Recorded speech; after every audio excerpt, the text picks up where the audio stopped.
Obrigada pela presença. Vamos iniciar agora a audiência pública para a discussão dos ajustes na Lei de Parcelamento, Uso e Ocupação do Solo. Hoje, dia 20 de fevereiro de 2018, aqui no Teatro Arthur Azevedo, iniciando a atividade agora às 19 horas. Gostaria de inicialmente chamar os membros para a composição da mesa diretora. Eu chamo inicialmente a doutora Heloísa Salles Penteado Proença, que é a secretária municipal de Urbanismo e Licenciamento. Por favor, eu peço que se dirija à mesa e que acender a luz da obrigada. Chamo também o Osiel Evangelista de Souza, que é prefeito regional de Cidade Tiradentes, representando a secretaria das prefeituras regionais. Chamo a Rosane Cristina Gomes, coordenadora de legislação de uso e ocupação do solo, de uso. Chamo a Beatriz Polizelli, que é a coordenadora de edificações de serviços e uso industrial, Servim. E chamo a Black dos Anjos Crespan, assessora-chefe do gabinete da SMU.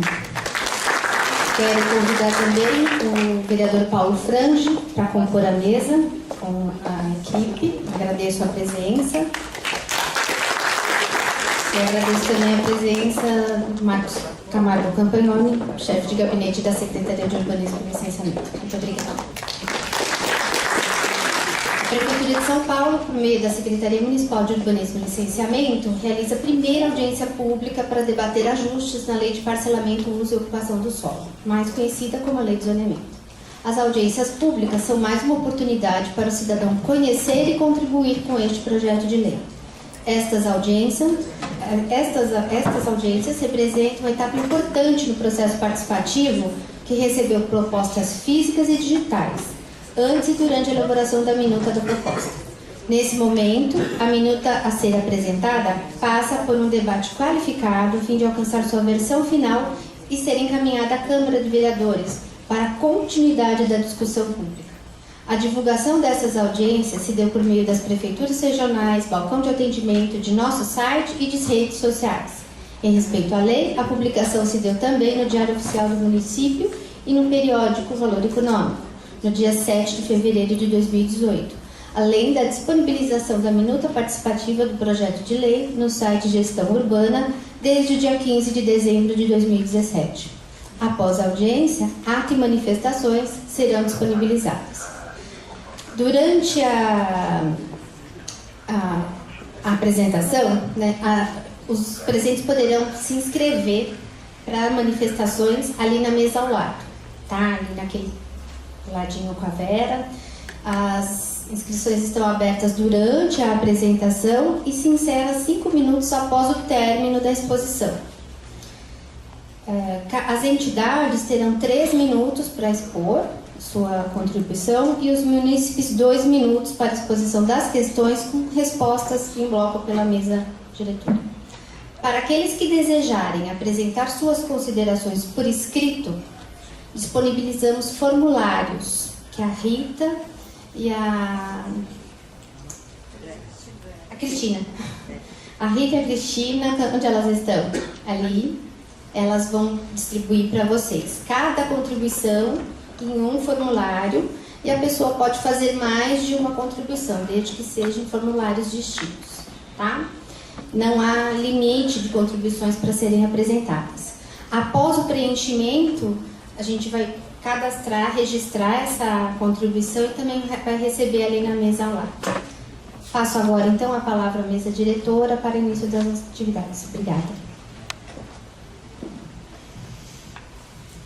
Boa noite a todos e a todas. É um prazer, vejo que muita gente acolheu o nosso convite e está aqui disposto a discutir conosco os ajustes que estão sendo propostos. É assim que o processo democrático se aperfeiçoa, é na discussão pública. Todas essas propostas que vamos apresentar hoje, elas estão ainda em... é uma proposta preliminar, é uma minuta, que ainda deve sofrer outras adequações e ajustes em função das contribuições que venham a ser recebidas, nos todos os formatos que a Patrícia acaba de discriminar aqui. As contribuições podem ser feitas de várias formas, através do nosso site de gestão urbana, podem ser feitas nas prefeituras regionais, há formulários disponíveis para que a contribuições sejam apresentadas, bem como nas reuniões técnicas que estão sendo feitas também ao longo do período e nas audiências públicas programadas nas várias regiões da cidade. Então, é com prazer que damos início aos trabalhos de hoje, sendo certo que eles não se encerram ao término dessa audiência. Muito obrigado a todos. Passo a palavra ao prefeito regional Ziel, que é o nosso anfitrião aqui. Obrigado. Quero desejar uma ótima noite a todos e a todas presentes nessa audiência. Dizer que uma satisfação ver a participação popular, a participação das lideranças, formadores de opinião. Quero cumprimentar aqui a mesa, a pessoa da Heloísa e também a presença do nobre vereador, e dizer que espero que haja realmente a contribuição de fato de todos, para a discussão da lei de zoneamento, que é fundamental na cidade de São Paulo. E cada região tem sua especificação, em termos de território, e é importante essa participação da população de vários pontos da cidade. Então, quero dizer que a Prefeitura de São Paulo está empenhada nessa discussão e aberta aí para ouvir a população de cada território da nossa São Paulo, nossa Zona Leste.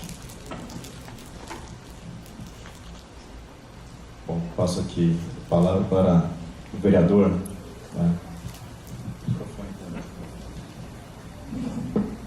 Boa noite a todos que estão aqui hoje compartilhando desse momento importante da discussão.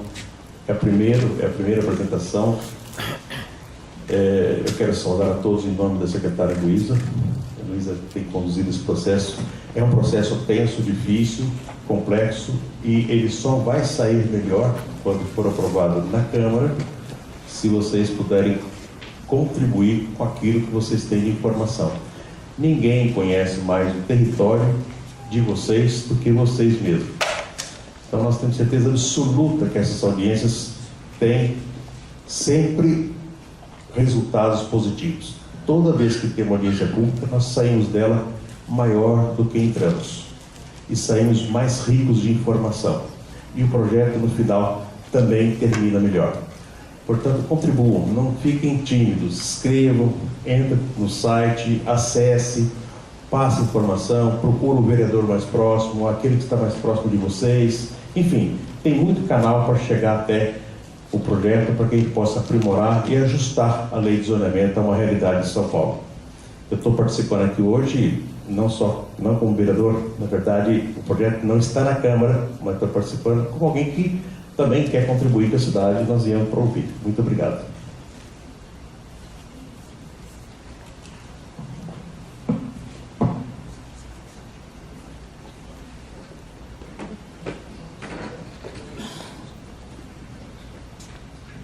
Eu acho que podemos passar então a uma breve apresentação dos principais pontos que estamos propondo.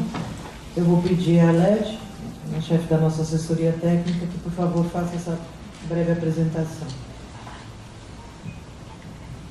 Boa noite a todos e a todas. Como a secretária disse, nós estamos trazendo aqui uma breve apresentação. A minuta já é de conhecimento de todos, já está disponível faz tempo, então isso nos dará mais tempo para que a discussão possa ser mais rica, né?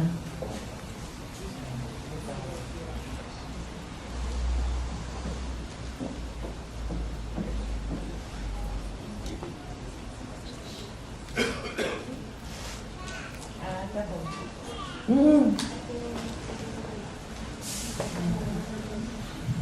Deixar coisa eletrônica para lá é uma temeridade, né? Mas vamos lá.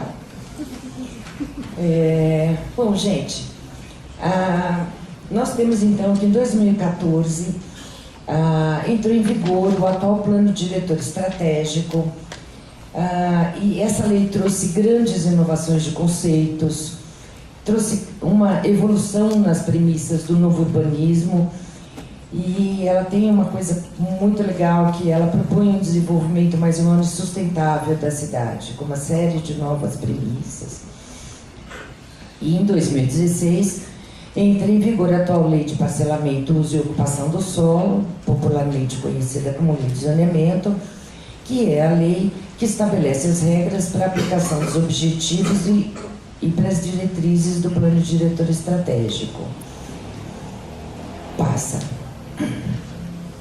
Bom, agora vou passar para cá que eu vou conseguir ver melhor o slide.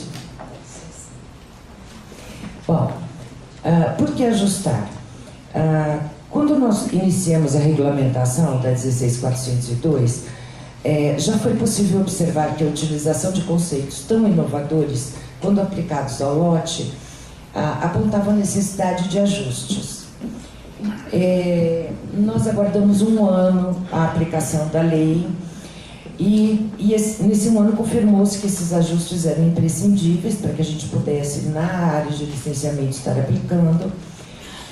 E, além disso, essas áreas de licenciamento apontaram uma série de dispositivos que estão gerando ambiguidades, insegurança jurídica e dificuldades, tanto para o munícipe quanto para os técnicos do licenciamento.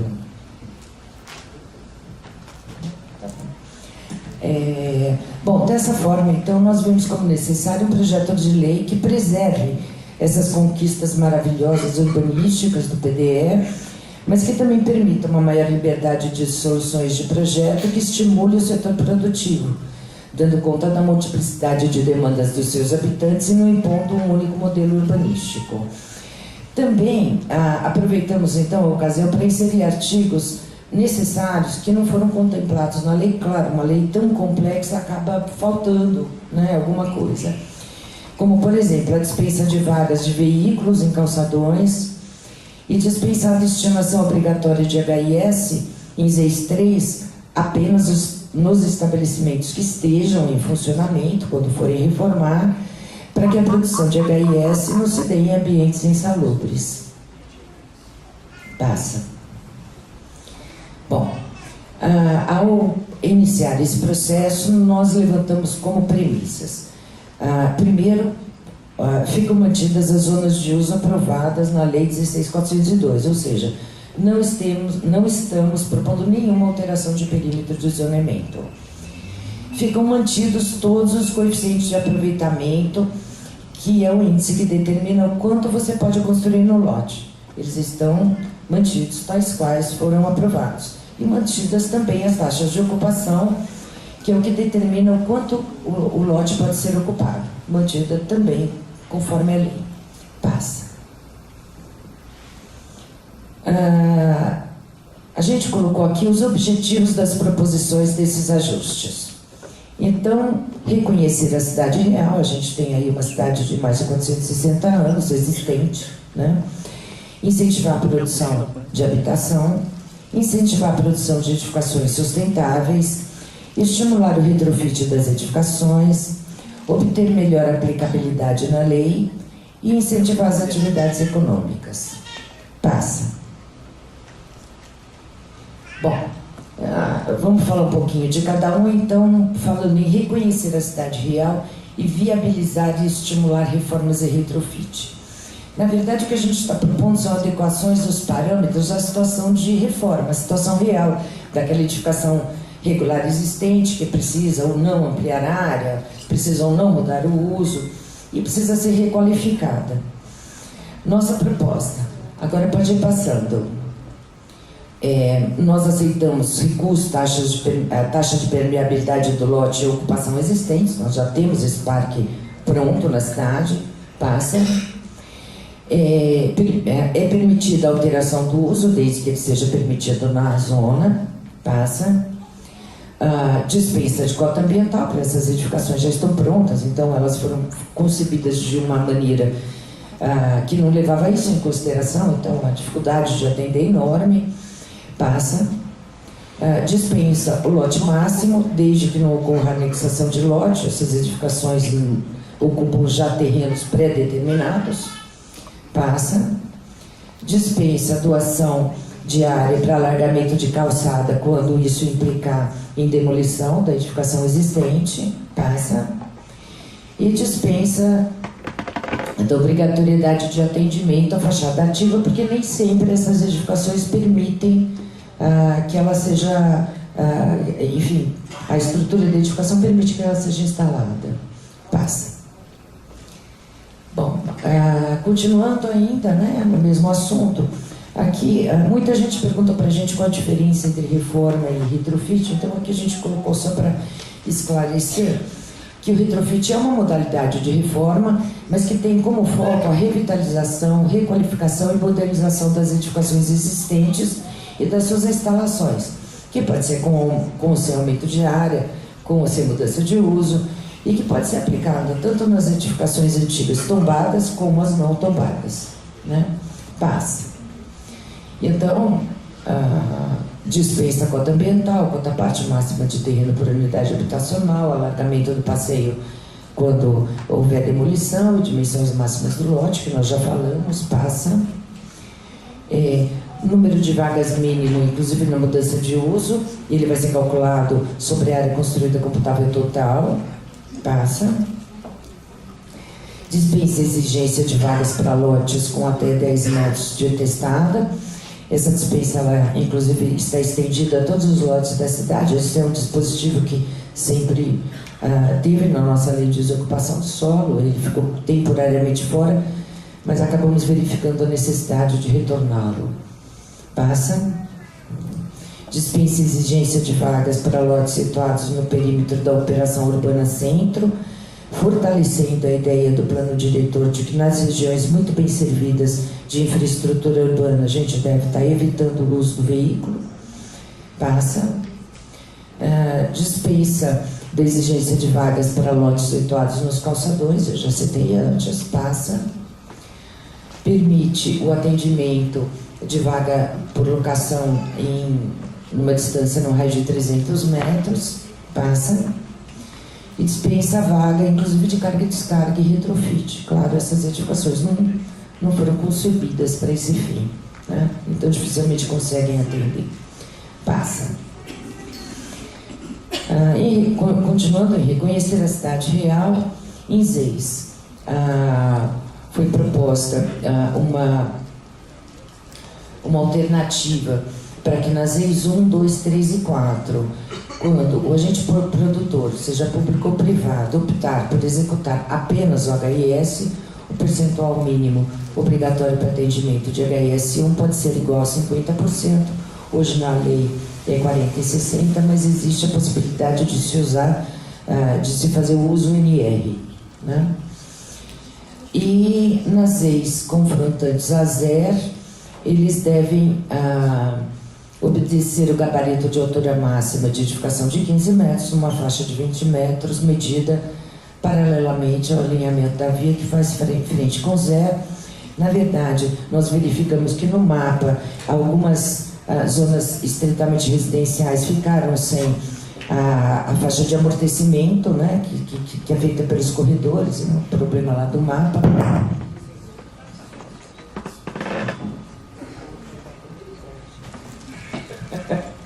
Olha, gente, eu não tinha nada a ver, hein? Então, nós inserimos aí esse artigo para a gente poder, então, completar essa ideia do PDM, né? Passa. Bom, melhorar a aplicabilidade. Então, a gente vai dar aqui, a nossa equipe técnica tem levantado uma série de questões que é normal quando a lei muda, assim, de forma muito grande os conceitos, né? Oi.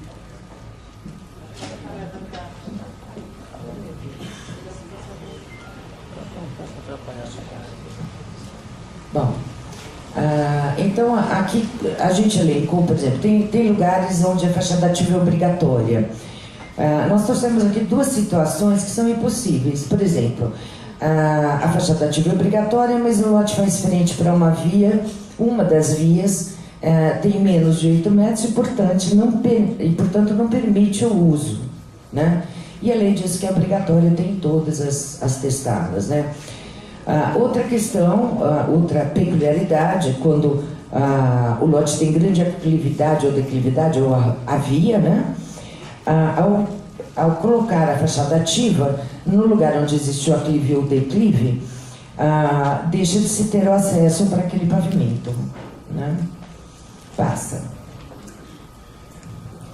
Então, nossa proposta é para efeitos do incentivo em área de construção não computável, o somatório de todas as testadas ela pode ser distribuída conforme melhor prover o projeto, e ela pode estar, inclusive, localizada numa testada única. Então, o lote, por exemplo, que tem uma fachada para uma via larga e uma estreita, põe-se só na fachada da via larga, né?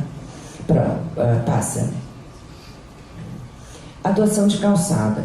Isso também é um instrumento super bacana, que aumenta a área pública da cidade, mas o processo de doação de imóvel para a prefeitura é um processo muito complicado. E a simplificação desse processo dependeria de alterar uma legislação federal. Passa. Pode passar. Passa. Passa. Bom, então nós temos, da forma com que está prevista hoje na lei, ao fazer o processo de doação, ele é um processo demorado, porém, a lei traz benefícios em termos de outorga, ele se beneficia aí de abatimento na outorga onerosa. Passa, passa, passa, passa, passa. Não vai ficar assim porque ele foi feito em fases, né? A nossa proposta é que exista uma alternativa que seja a instituição da servidão não edificável, porque ela garante o caráter público da calçada e tem um processo muito mais ágil. Então, ela também é gravada na escritura pública, porém, ela não tem o benefício da outorga onerosa. Então, a gente tem aí duas alternativas, um processo mais rápido que garante o efeito público, o uso público da calçada, e um pouco mais demorado, mas que também dá os benefícios de outorga. Passa. Bom, situações em largura de via estreita. Nós vimos nesse período de um ano de aprovação vários projetos com proposta de acesso de veículos em vias estreitas que não teriam largura suficiente para poder comportar o tráfego desses grandes empreendimentos, né? Por conta dos usos mistos incentivados. Passa. Proposta, passa. Pode passar também. Bom, então nossa proposta é permitir edificações sem limite de gabarito apenas em vias com largura acima de 12 metros, como era a lei. Passa. Então nós teríamos, então, na via acima de 12 metros, a liberação de gabarito normal, isso acontece especialmente no eixo, né? E no caso da via estreita, o limite de gabarito, que também acabaria servindo como um limitador, aí, no caso do eixo do coeficiente, para poder não prejudicar essas vias estreitas. Passa. Passa. Bom, outra grande conquista dessa lei foi a cota ambiental.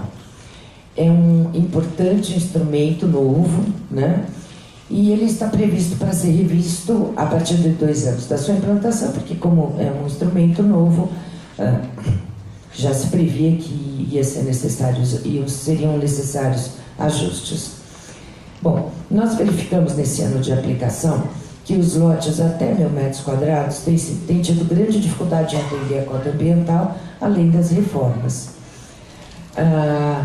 E também verificamos que a maneira de aplicar a fórmula, alguns parâmetros, elas têm induzido a instalação de grandes reservatórios no lote em detrimento da área verde que a gente deseja, né? Passa. Qual é a nossa proposta? Como existe, então, previsão legal de que a cota ambiental vai ser revista, inclusive por lei específica, né? Até a revisão da cota, a gente está passando obrigatoriedade do atendimento de lote com menos de 500 metros para lotes com menos de 1.000 metros quadrados, até que se proceda também o ajuste da fórmula. Passa.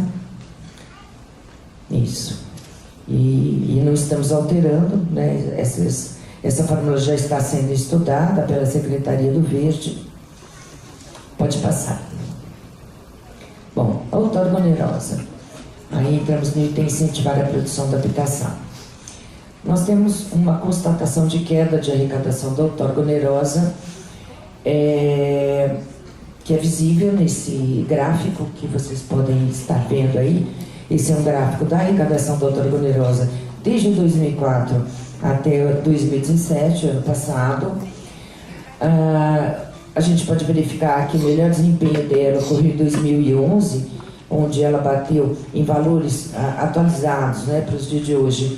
Ela chegou a quase 500 milhões e vem declinando anualmente. E esses, na verdade, esses valores, né, aí do ano de 2016 e 2017, nós fizemos um levantamento na Secretaria, especialmente de 2017. Esses valores basicamente correspondem à outorga da lei antiga, porque como houve uma série de processos protocolados, toda vez que existe aí uma notícia de que a lei vai mudar, as pessoas protocolam os processos com medo das mudanças que virão, né? Então a gente tem lá um número enorme ainda de processos e esse valor de outorga, praticamente 70%, ainda é da lei antiga. A gente acho que nem chega a 30% da outorga pela lei nova. Passa. Bom, todos nós sabemos que a base de cálculo de outorga foi feita no período anterior à atual crise econômica.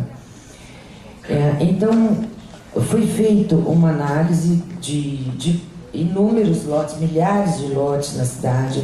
A gente disponibilizou no site a tabela com a simulação de todos esses lotes, comparando os valores da outorga onerosa da lei antiga e da atualmente em vigor. Para poder comparar, a gente usou o CUB, que é o custo unitário básico, que é um índice da construção civil, no dia da publicação da lei valia R$ 1.161,99.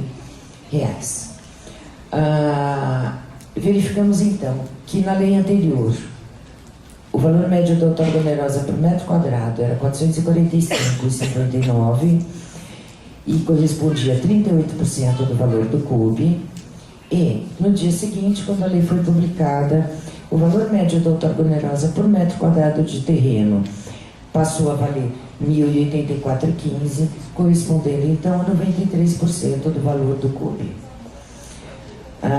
A gente sabe que dentro do atual quadro econômico recessivo, bem diferente daquele, né, quando foi feito, por exemplo, o quadro 14 com os fatores de planejamento, a tendência de queda da arrecadação da outorga traz grave redução para os recursos destinados ao Fundurb e penaliza os investimentos da cidade, principalmente a camada mais carente da população, né? Então a proposta é prever um desconto temporário de 30% na outorga onerosa até que seja feita a revisão dos fatores de planejamento. Passa. Gabarito. A limitação de gabarito na cidade, que é excetuada apenas nas EU e nas EIs, produz um único modelo para uma área muito grande da cidade. Então nós verificamos inicialmente que esse modelo ele tem um custo de edificação mais elevado, que certamente é pago pelo consumidor final. Ele é de muito difícil implantação em terrenos acidentados, que é boa parte do nosso território, ou em terrenos com geometrias difíceis, aqueles terrenos que têm umas pernas, né? E ele acaba estabelecendo uma mesma tipologia para todas as zonas mistas e 16 do território, constituído por prédios baixos de no máximo 28 metros nas M, 48 nas ICs, e enquanto os eixos, né, que não têm limite de gabarito ocupam apenas 6% da área da cidade. E isso impede a diversidade de tipologias. Cabe lembrar que o parágrafo 2º do artigo 374 do Plano Diretor diz que a revisão da Lei de Zoneamento poderá definir limites de gabarito de números de pavimentos diferentes do estabelecido nessa lei. Passa. Bom, aí eu vou pedir para você passando sucessivamente até concluir o slide. Aqui a gente colocou um comparativo de custos. Por que ele é mais caro? Então, imaginando uma situação onde nós temos 2 torres de 8 pavimentos e uma torre de 16 pavimentos. Então, no primeiro caso, nós temos 2 conjuntos de fundação versus no caso da torre única. 2 conjuntos de escada versus na torre única. 2 conjuntos de elevadores versus 2 conjuntos de casa de máquina versus no caso da torre única. 2 conjuntos de caixa d'água versus na torre única. E um menor aproveitamento dos subsolos devido ao conjunto de pilares das torres. Os pilares que vêm das torres, eles têm dimensões maiores, eles não são projetados em função da dimensão das vagas. E então ele acaba normalmente trazendo aí um aumento, pelo que a gente apurou, em média de 20% na área dos subsolos, né, quando a gente tem uma extensão maior de torres. Passa. Pode ir passando também até o final. Bom, gente, condições... Sim, gente, super importante lembrar. Não estamos alterando os coeficientes de aproveitamento, eles são aqueles mantidos na lei de zoneamento, ou seja, nós só estamos falando de construir do formato da edificação. Ele vai ser mais baixinho e gordinho, ele vai ser um pouquinho mais alto e mais magro, tá? Bom, então nós estudamos algumas possibilidades condicionadas de liberação do gabarito que trouxessem efetivos ganhos para a cidade, tá? Então a gente tem aqui, em cinza, a macrozona de estruturação e qualificação urbana. O que está pintado de vermelho são as zonas mistas e as zonas de centralidade dentro da macro. Então, nós fizemos também um estudo que diz o seguinte: para as zonas mistas e para as ECs, nós temos o coeficiente básico da lei é 1, o máximo é 2, que é obtido através de outorga onerosa. E nos eixos, que é 6% da área da cidade, onde o plano diretor está incentivando a verticalização, o adensamento, o CA básico é 1 e o máximo é 4. E tem uma característica que a outorga é muito mais barata nos eixos do que nas áreas dos miolos de bairro, tá? Além disso, o eixo tem uma infinidade de vantagens, né, para que se edifique.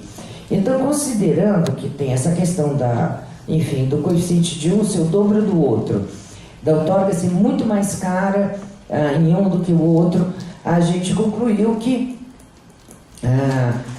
com estas condições que nós estamos propondo, não haverá nenhum desestímulo nas construções nos eixos.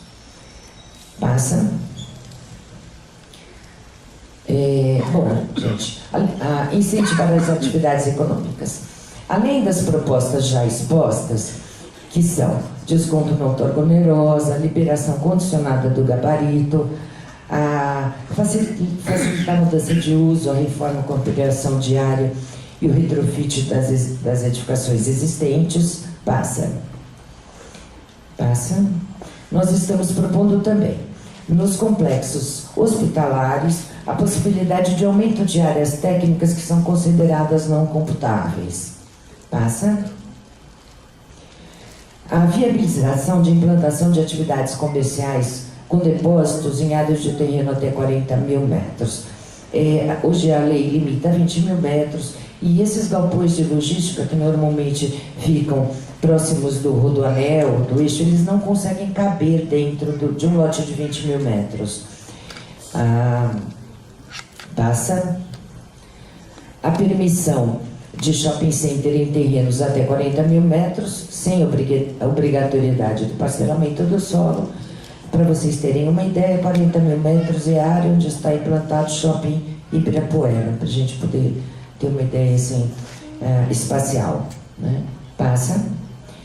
E estamos dando novos incentivos para escolas e hospitais. Passa. E, por fim, incentivar soluções sustentáveis nas novas edificações. Bom, nós procuramos fazer com que a lei incluísse soluções sustentáveis de forma que ela permitisse a incentivar os avanços que preconizam aí os estudiosos das melhores práticas mundiais, porque vamos combinar, São Paulo merece, né? Então, assim, estamos promovendo incentivos através de desconto na outorga onerosa. Veja que são só incentivos, né? Porque eles estão limitados a no máximo 15% do valor a ser pago na outorga, que não paga, né, o custo da implantação desses dispositivos, mas enfim, para as edificações que contemplem, passa pré-tratamento de esgoto, e um dia nossos filhos verão, né, quem sabe, nossos rios despoluídos. Passa. Fizer uso de cogeração de energia limpa, como fotovoltaica, solar, eólica, todas as que vierem aí limpas. Passa. Apresente inovações tecnológicas no projeto arquitetônico e que obtenha certificação específica de sustentabilidade para qualquer uso. Todos serão muito bem-vindos. E passa. Implante de arborização vertical. Passa. Por fim, como sou eu que estou fazendo a apresentação, coloco aqui uma das paixões da minha vida. Este é uma habitação de interesse social que foi construída na Holanda, cujo projeto é do Stefano Boeri, que é o arquiteto precursor da arborização vertical, e é uma das coisas mais lindas e dignas que eu já vi. Então, com isso eu concluo a minha apresentação.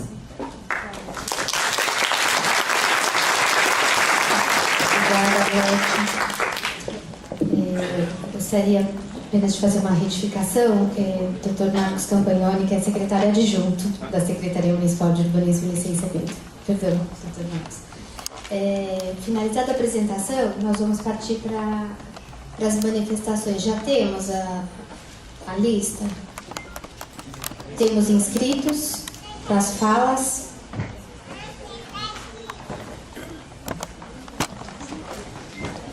Você pode me trazer, por favor, a lista? Não tem inscritos?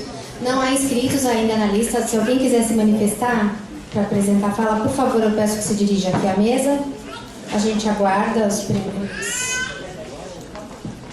primeiras inscrições e eu já retorno com os nomes. Pois não? Só estipular o prazo para a fala, né? Ah, sim.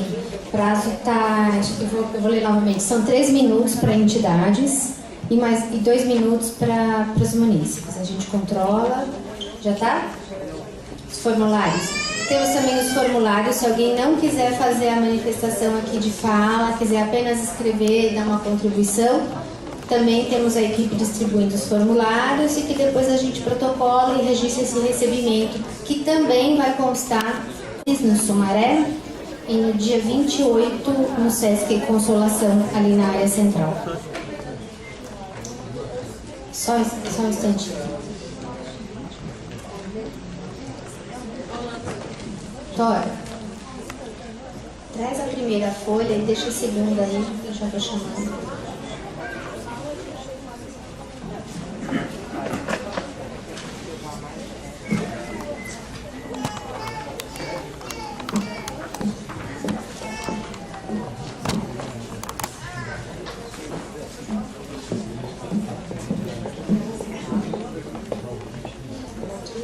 Vou chamar a primeira inscrita, é Ivaniza, da União de Movimentos de Moradia.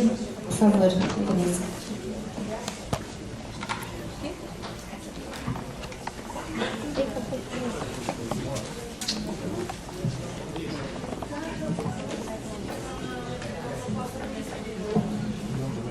Bom, boa noite a todos e a todas. Eu sou Ivaniza, sou do Movimento Sem Terra Leste 1, da União dos Movimentos de Moradia, e atualmente estou conselheira municipal de política urbana. A gente, inclusive na semana passada, né, teve um bom debate, na retrasada, teve um bom debate no Conselho Municipal de Política Urbana com as preocupações acerca dessa minuta e desse processo. Falando do processo porque, apesar de dizer que ele é uma revisão da lei de zoneamento, ele está sendo mais que isso. Ele está revendo, inclusive, alguns princípios do plano diretor, algumas diretrizes do plano diretor. E a gente acha que isso não pode ser feito numa lei que é do zoneamento, que ela precisaria, então, discutir, inclusive, a oportunidade ou não de se mudar o zoneamento tão pouco tempo depois. Como a própria expositora falou, é muito pouco tempo e pouco impacto para poder se medir se foi aprovado em 2015, gerou os efeitos ou não que você vai pensar. Mas em relação à proposta que está apresentada pela Secretaria no site, que é estudado pela gente, a gente está muito preocupado com algumas questões relativas à moradia popular. Porque ela reduz a obrigatoriedade de construção de HIS1 dentro das leis, e a gente vive hoje uma dificuldade muito grande da produção de moradia para a mais baixa renda, exige produção para outras faixas, existe até para HIS2, como hoje mesmo está na Folha de São Paulo, que cresceu a aprovação de projetos para a habitação social na faixa que a gente chama de faixa 2, Minha Casa Minha Vida, mas para a população que mais precisa, para a população que mais luta, para a população que não tem alternativa no mercado, a gente está tirando o instrumento. Então é muito preocupante a gente ver uma proposta como essa. É uma sinalização ruim para aqueles que estão aí na luta por um teto. Também a gente tem tido o Fundurb como um espaço importante, como uma fonte importante, embora ele não tenha função arrecadatória, uma fonte importante de recursos para viabilizar terra bem localizada para moradia. Porque a gente conseguiu, nos últimos anos, adquirir com o dinheiro do Fundurb terrenos bem localizados, prédios bem localizados, para que o povo possa morar com dignidade aonde tem mais emprego, aonde tem mais infraestrutura, aonde tem mais educação, saúde e condições. Então, a gente gostaria de ver, se fosse fazer uma revisão do zoneamento, se fosse necessária, aprofundando esses instrumentos e não retirando. Então, nesse sentido, a gente do Movimento de Moradia vê com muita preocupação essa minuta e achamos que é preciso ainda mais discussão para ver se é isso de fato que a cidade está precisando. Obrigada.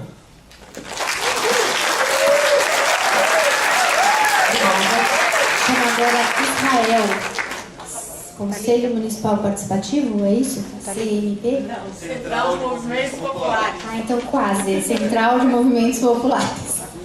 Desculpa. Israel do quê? Israel Divino Max. De Israel Divino Max.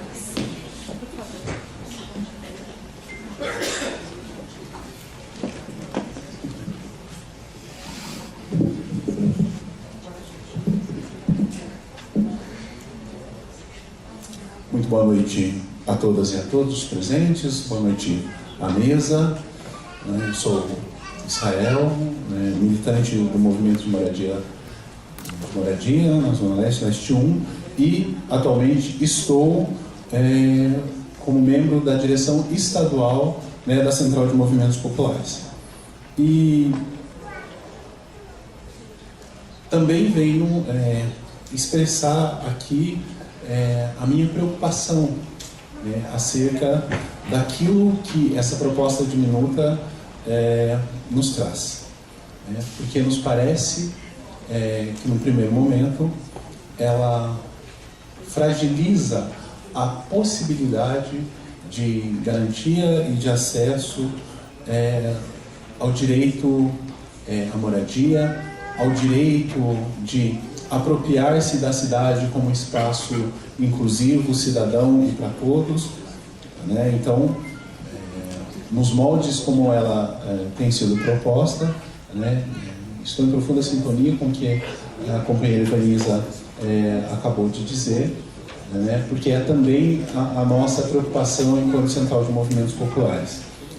A atual minuta, ela ameaça a garantia, né, da produção de habitação de interesse social. Porque, ao dispensar a obrigatoriedade da destinação de habitação de interesse social, né, nas zonas de interesse sociais, sobretudo nas EIS 3, essa proposta, na prática, né, significa a demarcação das EIS 3, né, sobretudo nos espaços já edificados. Tal proposta, como está na minuta, né, contradiz os objetivos, né, que estão já determinados no atual plano diretor. Uma outra ameaça que também está embutida na atual minuta é a redução da destinação do número de unidades habitacionais para as famílias de 0 a 3 salários mínimos, né, de 60% para 50%, quando for promovido, né, apenas em área de interesse social no imóvel. Né. Na apresentação, né, foi dito que havia possibilidade entre 40 e 60, né, e que a atual proposta reduz para 50. Nós entendemos que é importante garantir 60%, porque quando se reduz essa possibilidade, você dificulta o acesso ao direito à moradia digna a uma parcela da população que mais precisa. A parcela dos trabalhadores e trabalhadoras que hoje ganham entre 0 e 3 salários mínimos.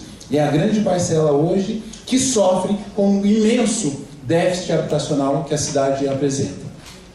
Ao mesmo tempo que a gente observa a cidade fazendo investimento, né, em grandes empreendimentos, ela dá passos, né, muito sérios na garantia do acesso à moradia como direito.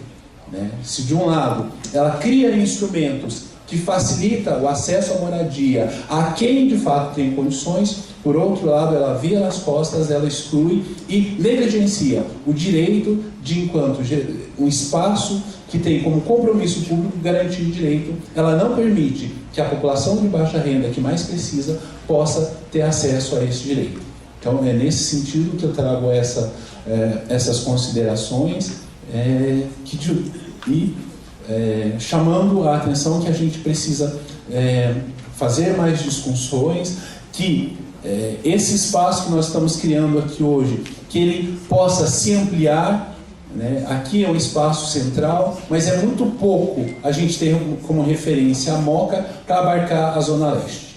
Né? Boa parte da população da cidade de São Paulo está concentrada na Zona Leste. E é impossível que esse espaço dê conta de trazer a população da Zona Leste para discutir esse assunto, para dialogar e para se colocar. Então seria interessante que a gente usasse os espaços das subprefeituras, que a gente usasse os espaços da associação, se mobilizasse para permitir, para dialogar olho no olho com a comunidade, aonde a comunidade está. E aí então, de fato, poder ouvir e então poder fazer as considerações.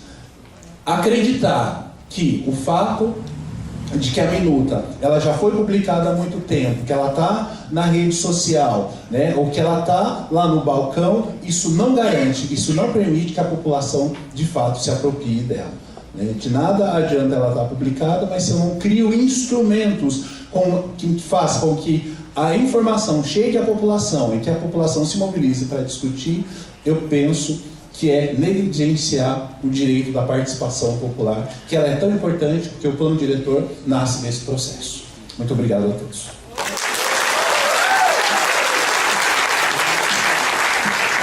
Muito obrigada. Só mais uma interrupção. Pedir o pessoal acender a luz para a plateia, de repente o pessoal quer tomar nota, escrever alguma coisa, né? Isso. Obrigada. Chamo agora Paulo Castro, do Movimento de Moradia.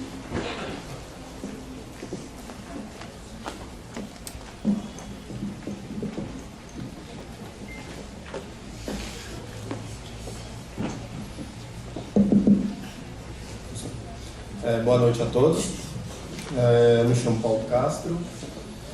Eu vim apenas ler um trecho da carta aberta ao prefeito de São Paulo, João Dória, que se refere, né, ao resumo do processo de participação que resultou na lei vigente de zoneamento da cidade. Né? Então, o item 6 diz o seguinte: elimina as obrigações sociais e ambientais previstas no plano diretor e em áreas em que há intensa produção imobiliária, operações urbanas. As propostas apresentadas tornam o território das operações urbanas um lugar de exceção da manutenção de um regramento urbanístico antigo. Um descompasso com as questões contemporâneas na cidade, indo na contramão do plano diretor do Estatuto da Cidade, não contribuindo para a estratégia de ordenamento territorial para uma cidade mais humana e sustentável.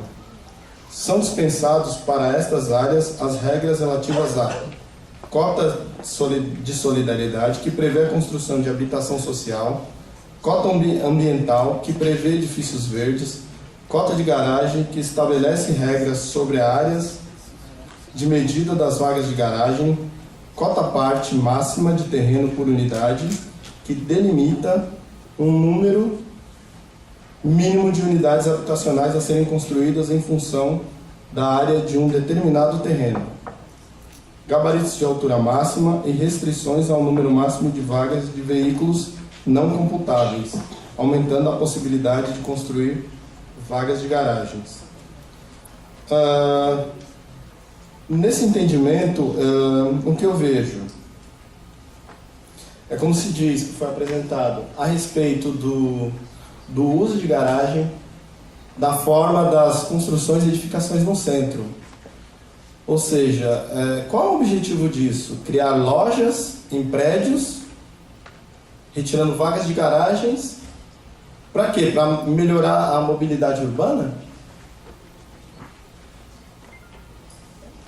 Bom, não sei, mas eu acredito assim, se eu vou morar em um lugar, eu acho que da mesma forma que eu tenho que ter o direito a sonhar da minha moradia, eu devo ter também o direito a sonhar de ter o meu veículo.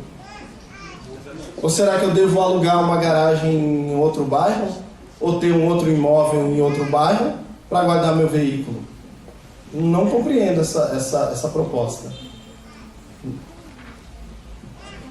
Descompreendo isso. Mas agradeço a audição de todos e uma boa noite.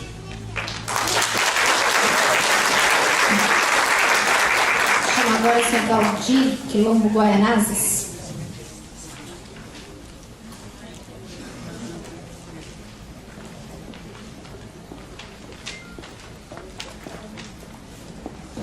Depois, posteriormente, chamaremos a senhora Helenice, do Movimento Sem Terra Leste 1, se puder já ficar aqui perto, eu agradeço. Obrigada.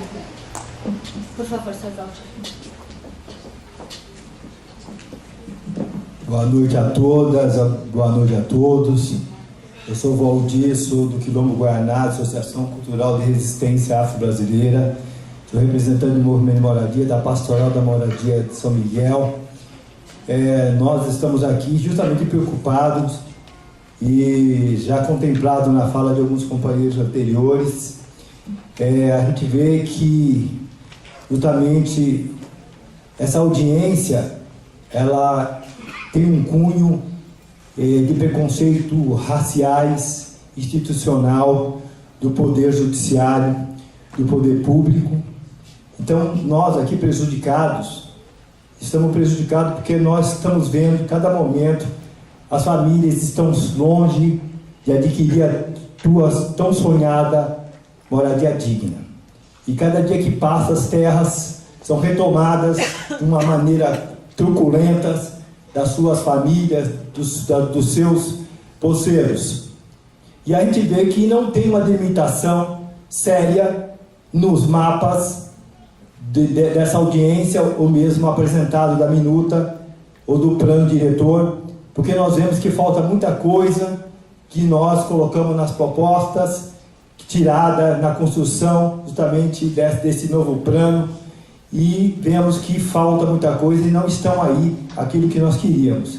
Então, precisa limitar as áreas rurais de comunidade de titulação do Quilombo Guaianazes, com exemplo do sítio Paiolzinho, e divisa aí da cidade de Tiradentes com Guaianazes, que é uma discussão precária, de falta de conhecimento, com um grilo enorme e uma impunidade muito grande do poder público, que não fiscaliza as áreas de APP e justamente preservação particular permanente. A gente vê um descaso do próprio poder público quando nós temos aí o problema das mudanças climáticas, que cada momento não tem a preservação das áreas justamente de árvores ou parques, ou justamente essa área, a área de preservação de arborização. Então nós nos sentimos prejudicados e queremos resposta justamente das leis de zoneamento, que ela vem prejudicial, justamente entender melhor as REPEC como as áreas de interesse sociais, que em algum momento a gente vê na função social da terra, que não chegamos aonde nós queríamos chegar, e vemos que isso aí é só balela, que não vai chegar em canto nenhum, é uma discussão só para apresentar um plano que ainda não consegue mostrar caminhos para nós. Muito obrigado pelo momento, mas estamos aí.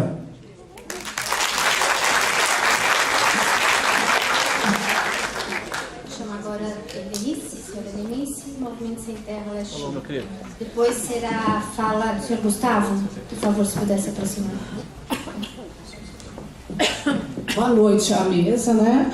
E a todos e a todas que estão presentes.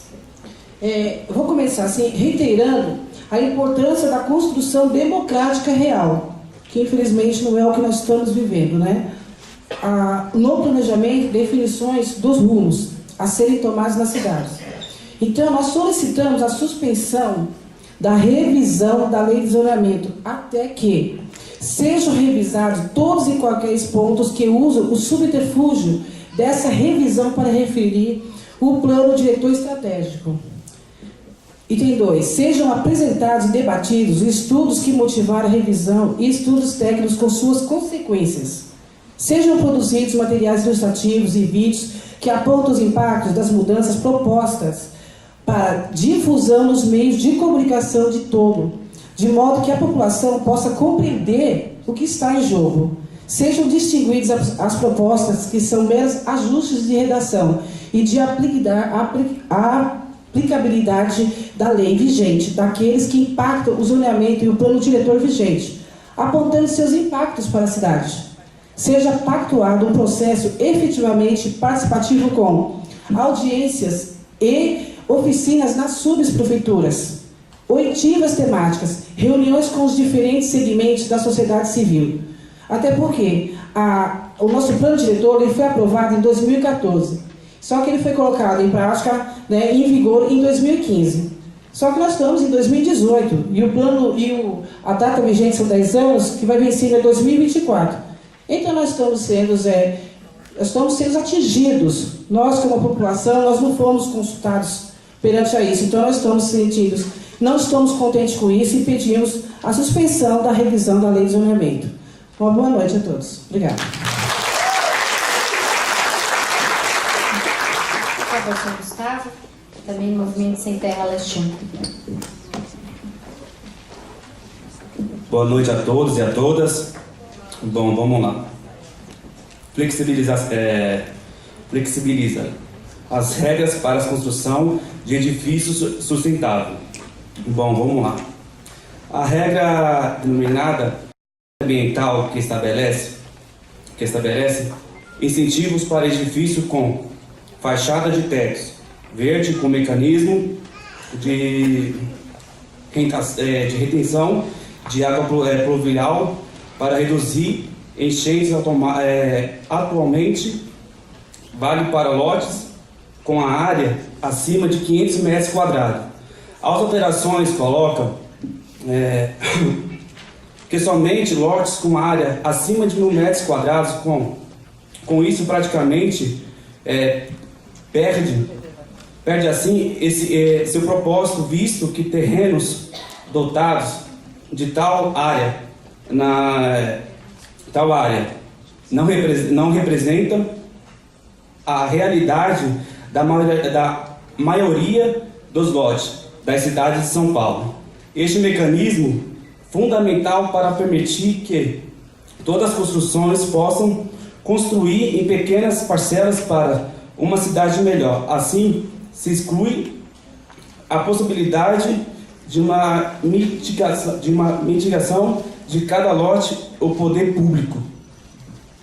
Relega ao futuro e à coletividade o custo de uma cidade desequilibrada. Bom, eu escrevi um resumo aqui rápido. A questão da sustentabilidade, ela de fato ela estabelece ao todo, no alto plano diretor. A questão do edifício verde pode ser aprovada de 500 metros quadrados, que as novas minutas, eu marquei algumas partes dos textos que achei interessante aqui, novas minutas. As alterações colocam que somente os lotes com área acima de 1.000 metros quadrados. Assim, esse propósito, toda a construção possa contribuir, em pequena parcela para uma cidade melhor. Bom, é isso que a gente vem falando, né, gente? Então é isso que eu venho falar aqui, que a gente rever essa situação, né, que foi colocada na carta aberta para o prefeito João Dória. Boa noite a todos.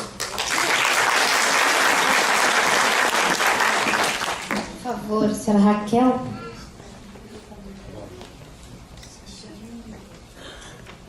Posteriormente chamaremos a senhora Lúcia Manso. A senhora Raquel se identificou como munícipe, está sem seu sobrenome. Oi, eu sou a Raquel Magalhães, sou arquiteta, munícipe de São Paulo. E da apresentação que foi feita aqui, na verdade eu tenho alguns questionamentos em relação à discrepância do plano diretor com o seu conceito de sustentabilidade, incentivo em algumas regiões e algumas colocações que foram feitas. Na verdade eu vou falar duas. A primeira é a mudança do gabarito, né? Então, assim, ao mesmo tempo que tira o gabarito da cidade, né, e vincula a rua novamente, que a gente já teve isso, então ruas menores que 12 metros o gabarito continua, e isso eu queria saber qual é o impacto nos eixos, porque os eixos foram construídos para dar maior incentivo à produção, seja de moradia, seja de comércio, seja de fachada ativa, e ao mesmo tempo, se dentro do eixo eu tiver uma rua menor que 12 metros, eu vou ter que manter o gabarito. E até eu posso perder potencial, porque o eixo me dá mais possibilidade de potencial. Não sei se eu entendi correto, ou essa é a minha dúvida maior, tá? Então, que aí ia contra o plano diretor, né? Que incentiva os eixos a terem esse tipo de produção. O outro, vocês passaram aqui um slide falando do desconto por conta da crise, do momento econômico do país, um desconto de 30% na outorga onerosa. Só que depois, no próximo slide, vocês mostraram que é diferente o custo dessa outorga em eixos e área de remanso. Então, se a gente já sabe que existe essa discrepância de valores hoje, por que eu vou colocar o mesmo desconto? Isso seria contra, porque nas áreas que eu tenho um custo mais barato de outorga, ela ficaria mais barata ainda, a gente poderia fazer um balanceamento. Então, nas áreas de eixo, onde eu tenho a maior possibilidade, onde é mais cara a outorga, eu diminuo o desconto. E nas áreas de remanso, onde que é mais barata a outorga, eu aumento esse desconto, que eu incentivo também a produção nessa região. Então, são essas duas dúvidas que eu fiquei meio... Em dúvida muito, né? Porque vai dentro do plano diretor, isso seria discrepante. Obrigada. Obrigada, Raquel. Agora, Lúcia Manso, arquiteta também. Depois, Ederson Castro, Castro Engenharia. Boa noite a todos. Eu vou falar sobre um assunto que não foi falado, sobre a questão do desmembramento de lote nas zonas ZEU e ZEUP. A área mínima do lote é 1.000 metros quadrados pelo novo zoneamento para essas zonas. Até entendo pela questão do incentivo, mas o que acontece hoje que eu tenho observado dentro do que eu trabalho, do que eu atendo? Que eu acho que tem que ser revisto isso, que não foi dito.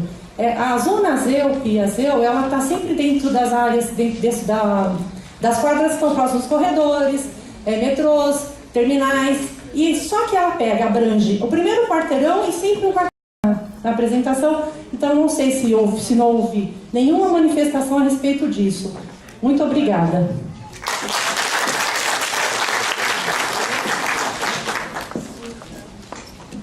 Gostaria de chamar o senhor Everton Castro, da Castro Engenharia.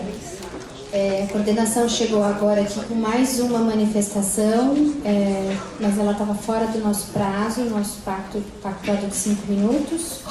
Gostaria de perguntar à mesa, à diretora, se tudo bem, a gente e aos presentes. Ok? Então a gente tem mais um, o senhor Ricardo Hess, e depois a gente encerra as falas. Ok? Obrigada. Boa noite, pessoal. Boa noite à banca. Eu gostaria de fazer... Meu nome é Ederson Castro, trabalho na empresa Castro Engenharia, eu sou diretor técnico. Nosso foco é regularização e licenciamento. Eu vou fazer uma pergunta que talvez não seja o foco principal dessa lei, mas que é uma pergunta que já vem me incomodando, porque é o seguinte: eu acompanho essas alterações na lei de usurpação do solo, lei de zoneamento, plano diretor, novo código de obras, né? Considero realmente que são leis interessantes e pertinentes, até, por exemplo, o Código de Obras era uma legislação de 92, então uma coisa que realmente precisava ser atualizada, porque a cidade de São Paulo é bem maior que muitos países e a gente precisa acompanhar esse desenvolvimento, porém, regrar esse desenvolvimento. Porém, nós não podemos deixar de, gostaria que me respondesse, se possível, nós não podemos deixar de nos atentar. Por exemplo, eu tenho um levantamento, isso é possível ver no Google facilmente, da Folha de São Paulo, que 70% dos imóveis da cidade de São Paulo são irregulares. E o que acontece? Como eu trabalho na área de regularização, eu tenho muito contato com esse tipo de situação, principalmente aqui na Zona Leste, onde é uma área mais carente.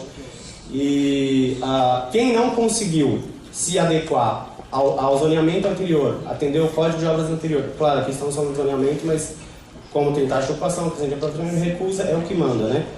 Quem não conseguiu se adequar à lei anterior e não vai conseguir se adequar agora a esse novo zoneamento, como fica essa questão dessa regularização?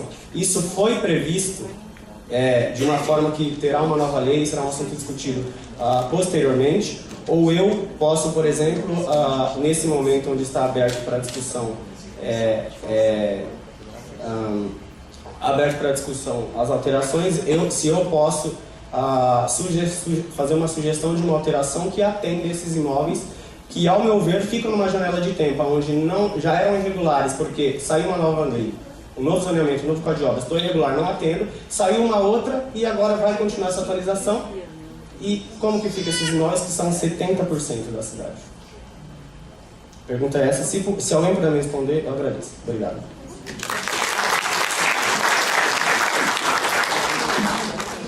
Ricardo Hess, por favor.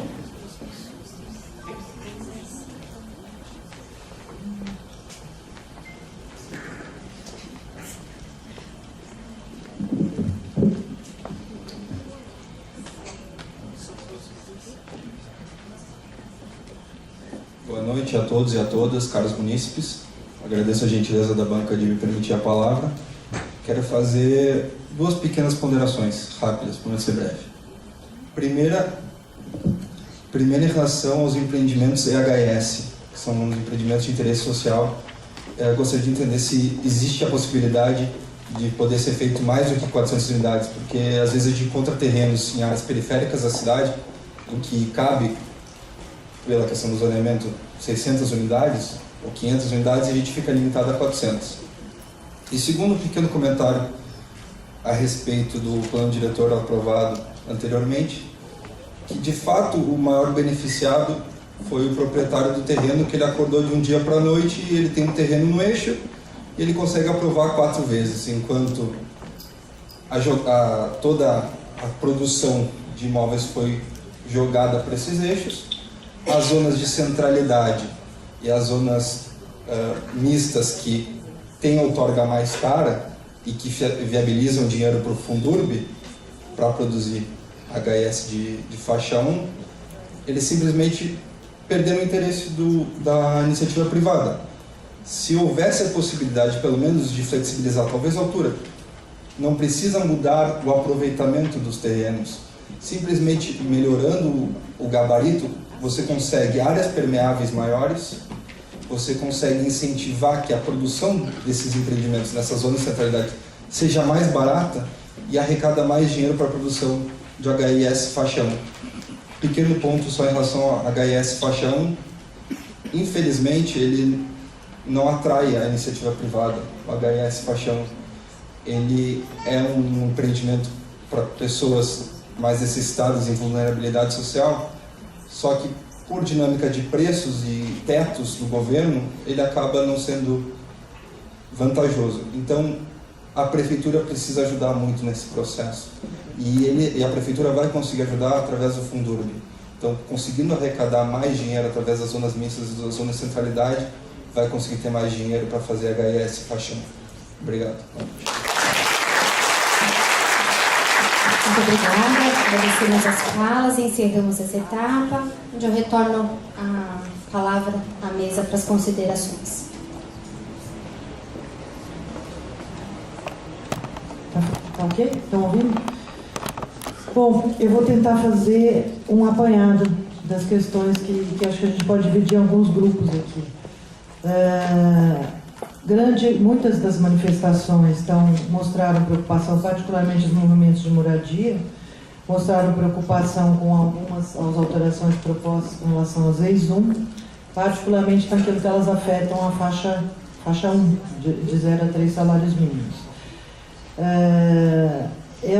Toda a orientação que nós adotamos, quando fizemos estamos propondo algumas alterações, inclusive com relação à participação na proporção de 60% para 50%, foram com a intenção e o objetivo de melhorar a atratividade do setor privado. Quer dizer, que o setor privado pudesse se sentir atraído para construir e ofertar moradias dessa faixa. Todos os que aqui falaram deixaram bastante claro que, enfim, é a faixa de mais difícil atendimento.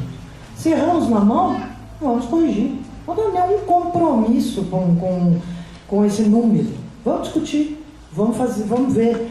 A intenção, o objetivo da forma mais honesta possível, viabilizar uma oferta maior de empreendimentos que atendam essa faixa de renda.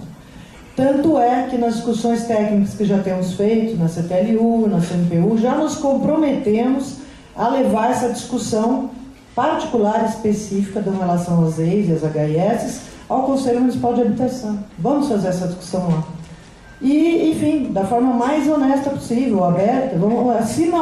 Se não é isso, se não estamos atingindo o nosso objetivo, é perfeitamente possível rever. Então, isso é uma coisa que depois eu vou pedir a Leti para detalhar um pouco mais algumas colocações que são mais de maior detalhe. A Leti pode nos ajudar com isso. E, enfim, esse é um grupo de manifestações na linha dos movimentos de moradia colocaram aqui.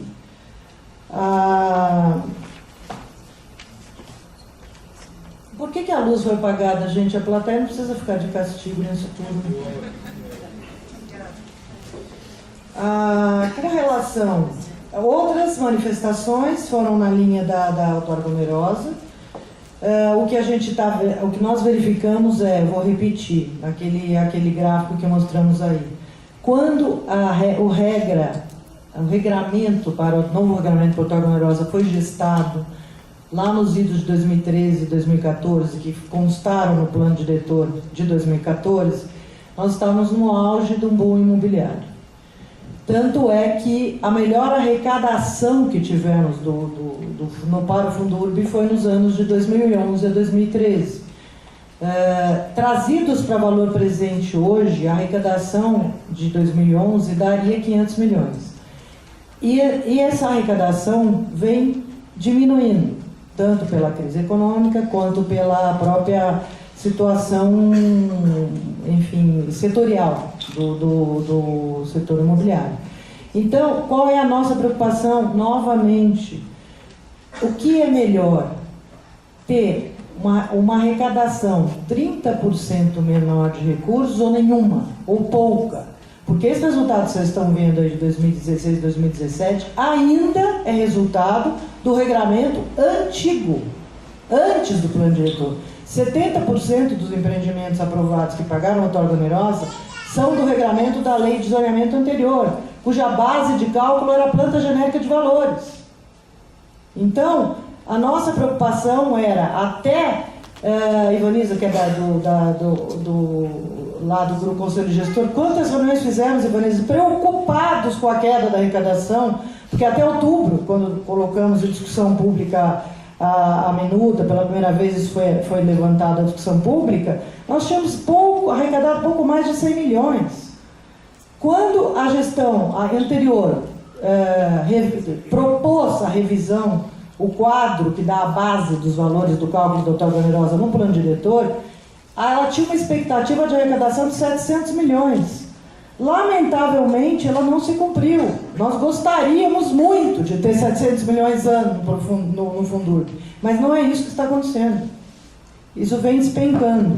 Então, a nossa preocupação é, de novo, garantir recursos para o Fundurb, que eles sejam, talvez, um pouco menores do que uma expectativa teórica de arrecadação, que era a expectativa no auge do boom imobiliário, ou é nenhuma, ou é a que é possível. 30% é um ajuste razoável. E eu respondo agora à arquiteta, tem uma arquiteta, desculpe, que falou que, Raquel, né? Raquel Magalhães, ela pergunta o porquê do desconto uniforme. Porque se a outorga onerosa ela é mais barata nos eixos, isso propositalmente foi pensado na época do plano diretor, ela é mais barata nos eixos e mais cara no remanso, ela atendia a uma perspectiva que o plano diretor colocava, uma premissa que era de adensamento maior e maior atratividade do setor imobiliário para os eixos. A ideia era atrair investimentos para os eixos, em detrimento da área de remanso no restante do território. Por isso que o restante do território ficou tão restrito, inclusive com um gabarito de 28 metros. Então, o desconto uniforme é para não desbalancear isso, esse regramento que o plano propôs. O plano pensou assim, o plano diretor pensou mais barato nos eixos, mais caro no remanso. Para manter a proporcionalidade, o desconto é uniforme. Se não é isso, nenhum problema em revermos. Vamos discutir. Vamos ver se é o caso de reforçar a atratividade no remanso ou bombar o eixo, enfim. É uma discussão que está colocada. A nossa ideia, quando propõe desconto uniforme, é manter a premissa do plano, proporcionalidade. Então, é só isso. Mas também, se não for 30, e se não for uniforme, estamos aqui para discutir. Não há problema com isso, gente. Vamos discutir. Outra coisa, um levantamento algumas colocações muito mais localizadas, particulares, que particularmente os arquitetos e engenheiros colocaram aqui. Lúcia Manso, por exemplo, coloca umas questões relativas ao desmembramento de lote em Zeu e Zeu. Absolutamente pertinentes, Lúcia. O que a gente recebe de demanda das prefeituras regionais, todo o tempo perguntando isso, por que não pode para lote menor? Por que não posso desmembrar? A gente responde isso o tempo todo. Só que isso, de novo, embora seja uma discussão pertinente tecnicamente e conceitualmente, ela alteraria o plano. Então, é uma discussão que temos que fazer. O vereador está aqui. Eu não acredito, de fato, que a gente precisa ter algumas coisas assim, uns dogmas congelados. A discussão é o que é melhor para a cidade. Esta é a discussão. Qual é o dispositivo legal, a proposição que melhor atenda o interesse público e da maioria da população.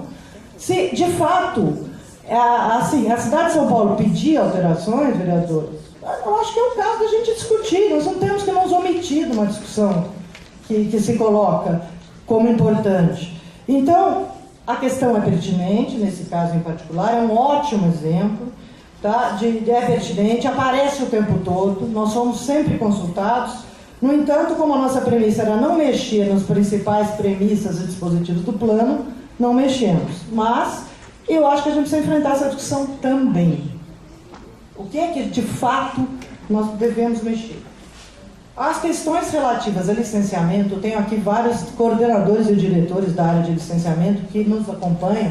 A Beatriz é uma, ali está a Renata, a Beatriz é serviços, a Renata é a coordenadora da área de residencial. Eles têm, a Renata ali está com coceguinha para falar, eu vou deixar você falar, né? Porque assim, é uma coisa sabe, diária, permanente. Entra o projeto, não consigo aplicar a lei, o que é que eu faço? Ou os dispositivos todos concebidos com a melhor das intenções, quero crer que com a melhor das intenções eles foram concebidos. No entanto, na hora que chega lá, um terreno irregular, com 4 frentes, uma pirambeira, ou eu coloco a cota ambiental, ou eu resolvo a questão da permeabilidade, ou não. O arquiteto senta lá desesperado, o que eu faço? Eu não consigo. Ou você me libera alguma coisa, ou o alargamento da calçada. Se eu alargar a calçada, eu não atendo a permeabilidade. Certo? A Renata vinha falando aqui no caminho conosco um terreno que ela estava examinando hoje, com uma servidão dentro, vereador. Frente de 14 metros, é isso? Não, 4 metros, ela não consegue. Não há arquiteto, por melhor que seja, que consiga viabilizar. E o que é melhor para a cidade, gente? Edificações abandonadas. A gente tem um parque imobiliário instalado, particularmente no centro, importantíssimo. Como não admitir retrofit? Como não admitir reforma? Em prol do quê? De um alargamento de calçada conceitual? Não, o imóvel é importante.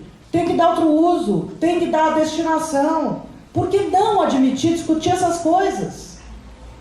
Um monte de imóveis que estão lá pedindo para serem reutilizados, para ser dada nova destinação, e que a gente, por dispositivos conceituais, o melhor das intenções, concebido com a melhor das intenções, não admitem que a gente possa utilizar. Terrenos vazios, gente, precisando de terreno para habitação. Para habitação e para outros usos institucionais, usos de equipamentos públicos, não se consegue. Porque aquele rol de requisitos urbanísticos maravilhoso, conceitualmente, todo combinado e casado, não fecha no terreno real. Então, é isso, gente. A discussão que se coloca é essa. Vamos enfrentá-la corajosamente e sem preconceitos, sem pré-conceitos. Nós não temos, o executivo não tem compromisso nenhum com o que a gente colocou lá. Podemos mexer tudo. Só que com esse apelo, vamos discutir seriamente as questões que afetam o desenvolvimento de São Paulo, como a cidade merece. Sem preconceitos, sem fla-flu, sem discussão ideológica. É isso que eu queria falar. Eu acho que a LED pode nos ajudar a responder algumas questões mais particulares com relação às EIs e HIS. Rosane, talvez você queira falar um pouco sobre os dispositivos da remembramento e se você tiver alguma coisa que você possa, na linha do esclarecimento, né? Não há nada impositivo, é de esclarecer a proposta. Zepan também. Bom, gente, difícil falar depois de Heloísa, né? Mas eu vou me esforçar. Bom, eu vou aqui, é claro, todos nós aqui estamos exatamente com esse propósito que a Heloísa disse, de ouvir, e certamente quem está aqui até agora deseja o melhor para a cidade. A gente só vai discutir qual é esse melhor, né?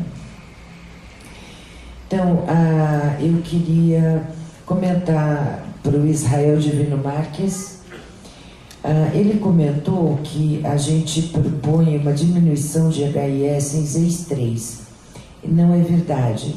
A nossa proposta é simplesmente naqueles imóveis em ZEIS 3, porque a ZEIS, quando ela foi demarcada uma mancha, né? Então, não são 100% dos imóveis que estão desocupados, né? Existem alguns que estão ocupados com atividades econômicas que são interessantes para a cidade, inclusive cujos empregos interessam aquelas leis, né?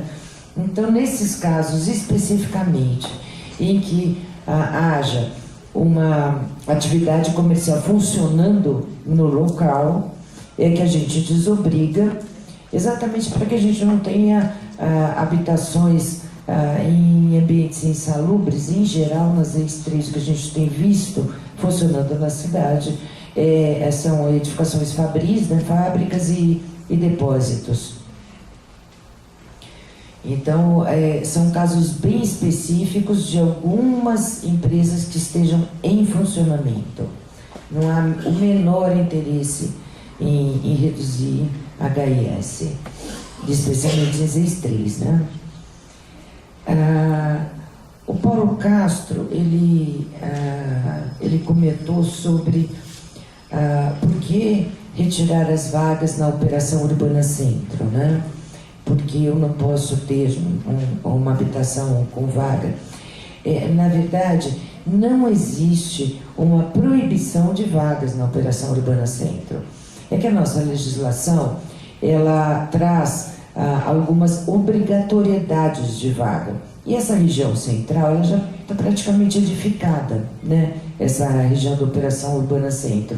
Então, é muito difícil conseguir atender estas imposições da lei. Então, o que nós estamos fazendo é simplesmente desobrigar a existência de vagas. Não significa que em algum lote, enfim, vago, que se vai construir um edifício residencial, não se possa ter vagas. Muito pelo contrário, tá? A gente só está pensando no território maior da Operação Urbana Centro, que já é edificada, né? E retirando aí a restrição da necessidade de vagas. No perímetro nos calçadões e no perímetro da Operação Urbana, né? Comentar com o Valtier, eu sou uma pessoa muito chegada nos movimentos negros, né? Eu sempre brinco que não sei porque eu acabei vindo branca, mas enfim.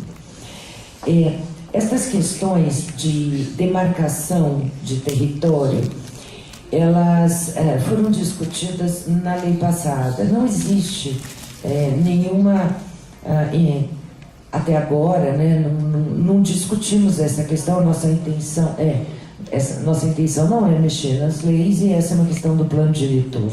Então, nós simplesmente estamos cumprindo aquilo que já foi acordado na lei anterior.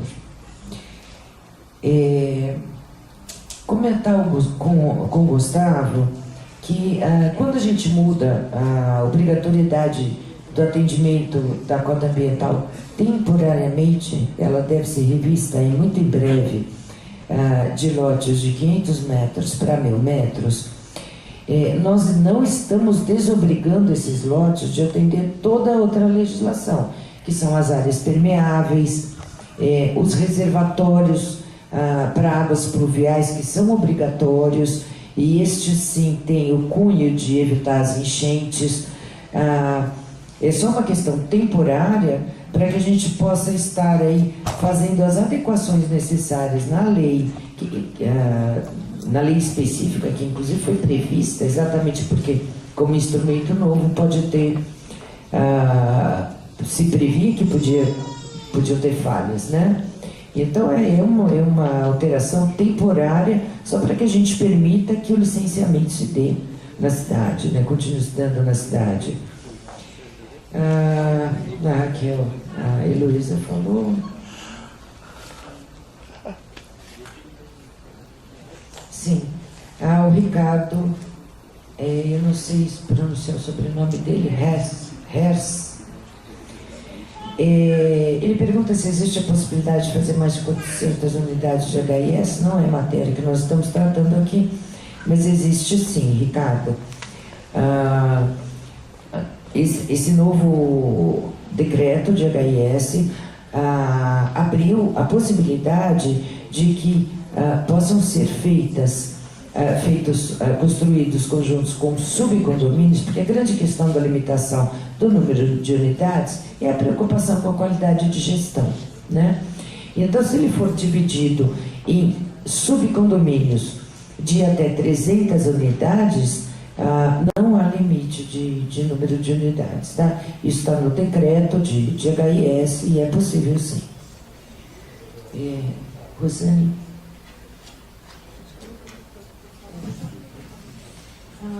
Acho que sobrou pouca coisa aqui para eu comentar.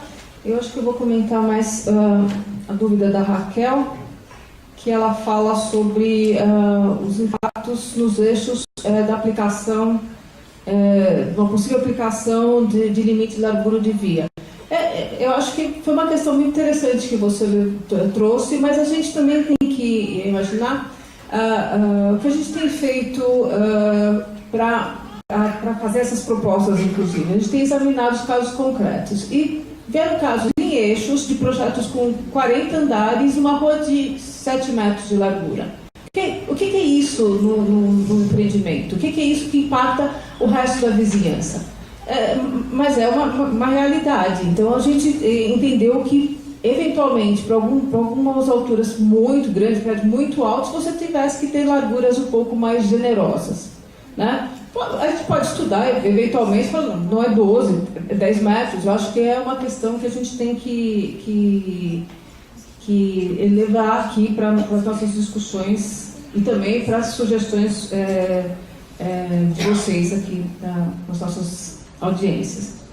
A Lúcia Manso falou desmembramento na ZEU e na ZEUP de lotes. Bom, não é que não seja permitido desmembramento. Se você vai construir um conjunto de casas geminadas, aquelas casinhas R2H, é permitido que o desmembramento para essa situação específica está previsto na lei de saneamento e a gente não está alterando isso. Agora, a intenção nos eixos é realmente que ele seja adensado. Ele foi criado para isso. O PDE pensou os eixos para o adensamento. Eu sei que também tem uma realidade que, principalmente aqui na Zona Leste, de você ter áreas gravadas como eixo, mas áreas que ainda são extremamente residenciais, né? Mas tem essa intenção de longo prazo de que essa região seja transformada. E a gente realmente não pensou em alterar essa proposta do eixo, que é a obrigatoriedade não é a previsão de ir se aumentando os lotes e se ocupando, se construindo mais, se adensando mais nessas áreas. O Ederson Castro, que falou de regularização. Regularização não é um aspecto que a gente regulamentará numa lei de zoneamento. É uma lei específica, o plano diretor previu a possibilidade de uma lei específica de regularização, mas não vai ser nesse momento. Só uma lembrança que acho que pouca gente percebeu até, a lei de zoneamento está em vigor, 6.402, previu 2 regularizações para igrejas e para indústrias. E elas foram pouquíssimo utilizadas até o momento. Tá? Eu acho que são essas questões que eu queria falar. Renata, você quer falar? Sobre o que foi abordado. Você estava com vontade de colocar alguns exemplos aqui, né? Da dificuldade de aplicação. Vai, por favor. A Renata é a nossa coordenadora lá da área de licenciamento, da área de residencial. Ela vai, acho que, colocar para nós, trazer alguns exemplos concretos da dificuldade de aplicação. Boa noite a todos. A questão que a Led tão bem levantou e a Heloísa falou também é dos instrumentos tão bem criados pelo plano diretor e pelo zoneamento, depois regrados pelo zoneamento, e que na aplicação na cidade real tem encontrado algumas dificuldades de aplicação. E a Heloísa está me pedindo para colocar aí alguns casos concretos. Então, vamos lá. Nós temos as obrigatoriedades da lei, as obrigatoriedades de previsões de áreas de fruição, as obrigatoriedades de previsões de áreas de fachadas ativas em alguns casos, tá? E tem vezes que o terreno real, ele faz uma frente enorme com uma viela sanitária, por exemplo. E não está prevista na lei a exclusão da obrigatoriedade desse atendimento para essa testada voltada para a viela sanitária, como também não está previsto para o caso de uma testada voltada para uma rua interna à quadra que seja residencial, uma rua sem saída. E você, às vezes, prevê uma fachada ativa para aquela rua, para quem? Para os 3 moradores das casinhas que fazem frente para o outro lado, também não vai gerar nada. Você acaba, às vezes, nos casos em que a fachada ativa não é obrigatória, você acaba desestimulando a produção da fachada ativa no empreendimento, que não é o desejo do plano diretor. Nos casos, por exemplo, o caso que a Heloísa está se referindo, que eu vim falando no carro, era um caso de fachada ativa obrigatória, um terreno que tem uma testada muito estreita e ele abre lá no fundo e ele tem que ter uma fachada ativa de 3 metros, o acesso à edificação, por uma testada de 4. Inviabiliza, porque o acesso de 1,20 m mais a loja de 3 metros já dá mais do que a testada que ele tem. Ele não consegue viabilizar o projeto. Casos que você tem de área de preservação permanente, de córregos, por exemplo, que estejam interferindo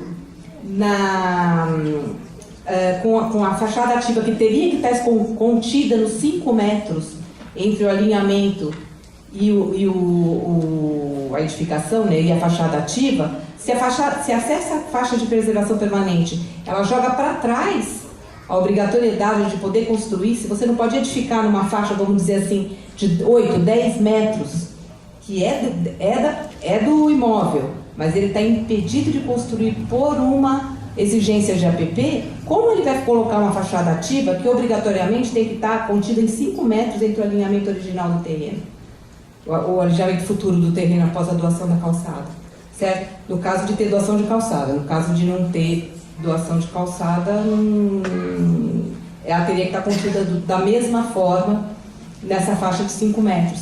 Então acaba inviabilizando em alguns casos a produção desses incentivos que foram previstos na lei. Né? O caso de que, como ela bem falou, de aclividades e declividades acentuadas. Em terrenos de formatos irregulares que crescem e afunilam e crescem de novo e tem um rabo para o lado, certo? A gente acaba vendo soluções para atendimento da lei que não atenderiam o pressuposto da lei da produção, como fachadas ativas voltadas para uma nesga de terreno que acaba inviabilizando o projeto. Então é nisso que a gente tem que pensar. Como que a gente vai costurar isso para que os incentivos previstos pelo plano diretor sejam exercidos pelos projetos, mas de uma forma que deem produtos bons para a cidade. Tá? Então, é isso que eu queria falar. Obrigada, Renata.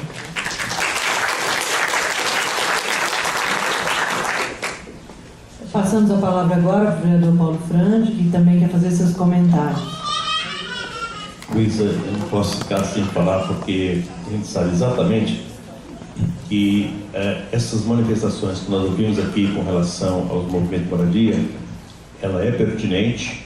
Quem acompanhou o plano diretor estratégico e depois a lei de zoneamento foram, no plano diretor, extraordinariamente, o maior volume das pessoas que se manifestaram, extraordinariamente maior do que tudo que eu já vi. Eu tenho 6 mandatos, então eu nunca tinha visto nada.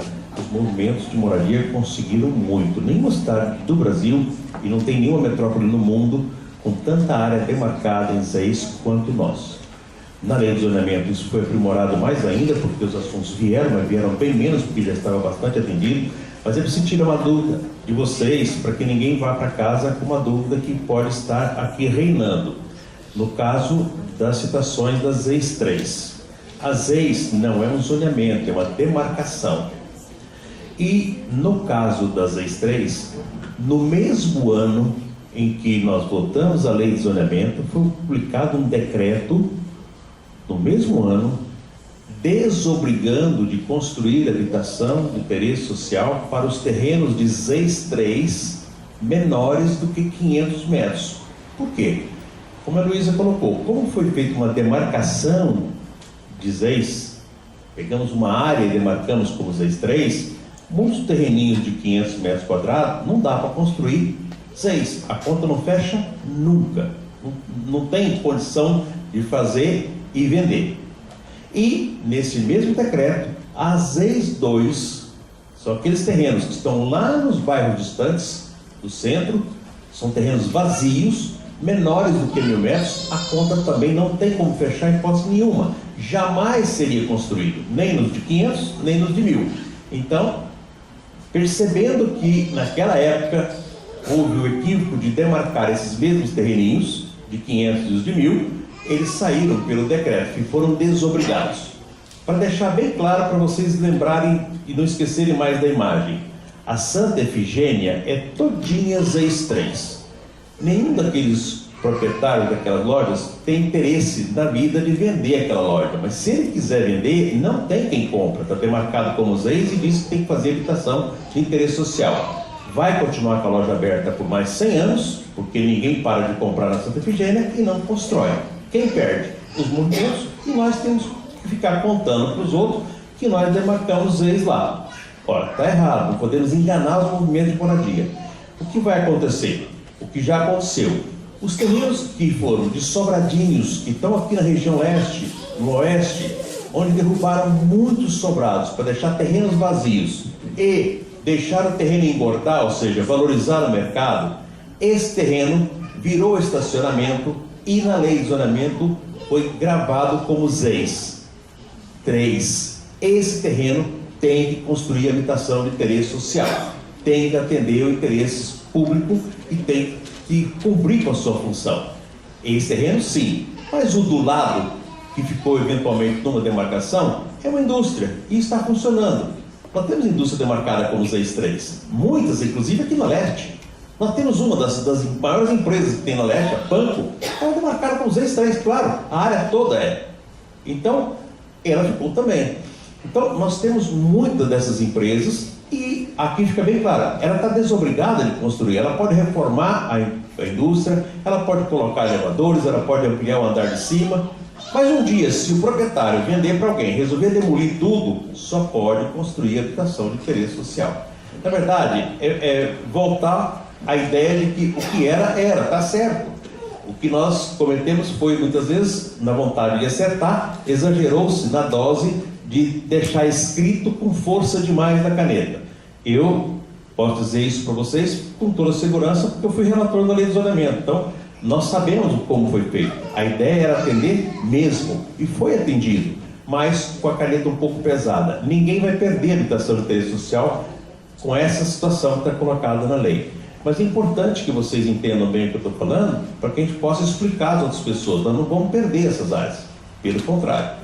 Então, vai ficar mais real. Nós não vamos estar mentindo, olha, aqui nessa fábrica eu vou morar aqui. Não, a fábrica está funcionando, ela gera emprego.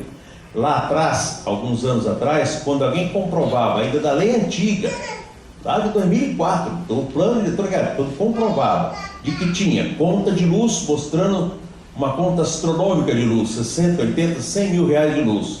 Tinha arrais, 150 funcionários, provava que a atividade econômica existia e a casa e lá estava funcionando, ele conseguia o direito da aprovação da reforma, passando por inúmeras comissões da própria secretaria, né? E isso hoje acaba se consolidando de uma forma real e transparente, sem mentir para ninguém. Ou seja, olha, quando tem isso, está a atividade econômica instalada, vai poder ampliar, reformar, multiplicar emprego, mas se demolir tudo e deixar o terreno vazio, obrigatoriamente vai virar ZEIS. É uma reserva para o futuro. Ninguém sabe para onde caminha o comércio de São Paulo, né? A cidade é uma cidade que caminha muito, ela anda, ela nasce e morre todos os dias, como os velhos sobradinhos foram sucumbindo com o tempo, gerando terrenos vazios. É só isso, amigo. Obrigado.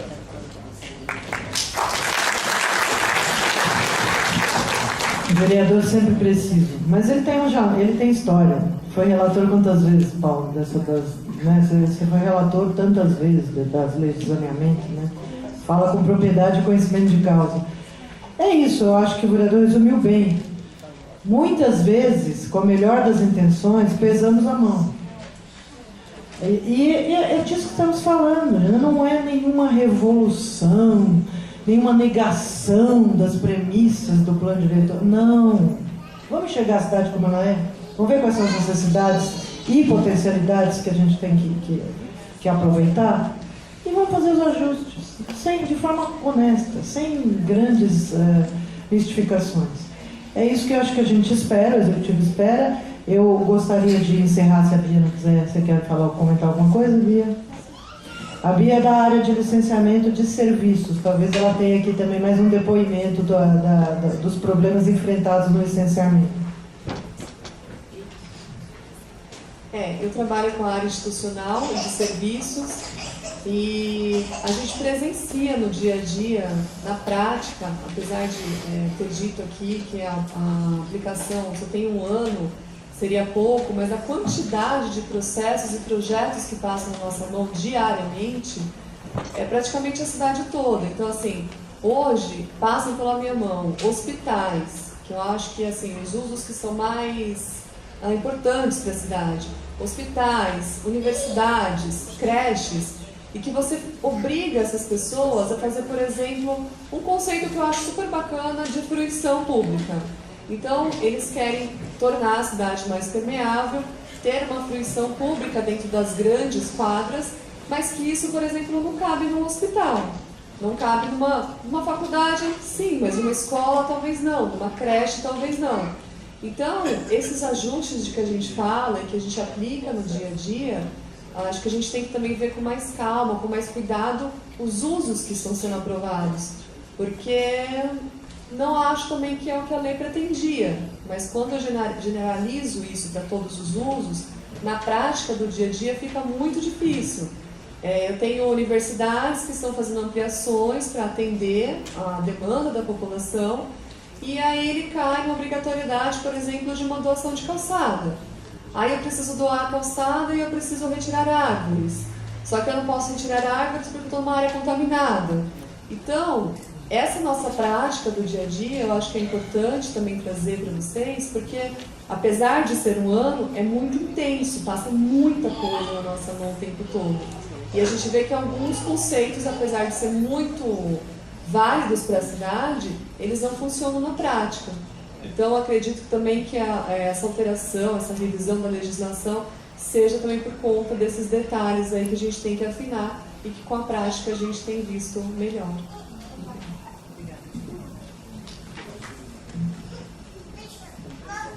Pergunto ao prefeito Jana Osiel se quer fazer algum comentário. Então, Patrícia, eu acho que você pode verificar se tem mais alguma manifestação da plateia. Mais algum interesse? Fala. Acredito que podemos encerrar. Desta forma, então, encerramos agora às 21 horas essa audiência pública e eu agradeço à mesa diretora pelos trabalhos, agradeço a todos os presentes e gostaria de estender o convite às demais audiências públicas que se realizarão nos próximos dias. Dia 21 de fevereiro, na Zona Sul, no Sesc Santo Amaro, Rua Amador Bueno, 505. Dia 22 de fevereiro, Zona Norte, Auditório 9 do AMB, Avenida Olavo Fontoura, 1209. Dia 26 de fevereiro, na Zona Oeste, na Unibis Cultural, Rua Oscar Freire, 2500. E a última no dia 28, Centro, Sesc Consolação, Rua Doutor Vila Nova, 245. Muito obrigada, boa noite a todas e todos.